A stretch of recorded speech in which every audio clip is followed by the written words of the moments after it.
วอร์เรน บัฟเฟตต์ตัวอย่างผู้นำที่ดีบ่สืบทอดอำนาจตามสายเลือดและข้อคิดเรื่องการให้มรดกวอร์เรน บัฟเฟตต์ในวัยอายุ 94 ปีซึ่งได้ประกาศเตรียมวางมือจากตำแหน่ง CEO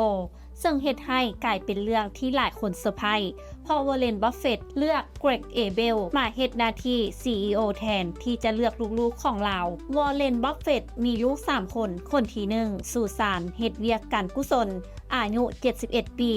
คนที่ 2 คือฮาวเวิร์ดนักธุรกิจอดีตนักการเมืองสร้างภาพอายุ 70 ปี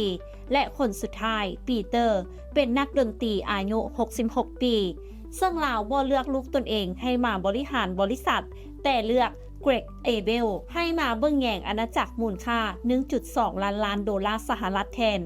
การดันเกรก เอเบลขึ้นมาบริหารแทนสะท้อนให้เห็นว่า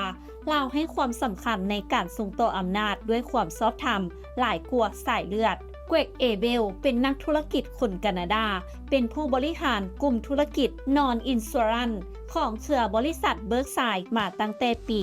2021 และมีมติเป็นเอกสารให้เกรก เอเบลขึ้นดำรงตำแหน่งเป็นประธานและ CEO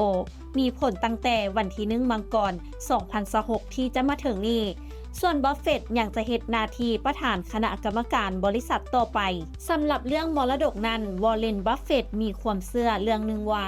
มรดกที่หลายมหาศาลนั้นจะสกัดกั้นผู้คนเอาไว้พ่อแม่ควรจะปะมรดกไว้ให้ลูกๆพอเลี้ยงชีพได้แต่บ่ให้เป็นมรดกหลายเกินไปจนพวกเขาเฮ็ดหยังบ่เป็นเลยนี่ก็เป็นอีกสาเหตุหนึ่งที่เฮ็ดให้ลาวบ่ได้เลี้ยงลูกมาเพื่อจะเบิ่งแย่งอาณาจักรเบิร์กไซด์แต่สนับสนุนให้ไปเฮ็ดเวียกตามที่พวกเขาต้องการแต่ถึงจะบ่ได้มอบอำนาจให้มาบริหารต่อแต่วอร์เรน บัฟเฟตต์ก็ได้เกี่ยมพินัยกรรมที่จะมอบเงินให้ลูกๆคนละ 2,000 ล้านดอลลาร์สหรัฐและตลอดช่วง 15 ปีที่ผ่านมานี้ลาวก็มอบหุ้นมูลค่า 2,000 ล้านดอลลาร์สหรัฐให้กับมูลนิธิของลูกลาวทุกปี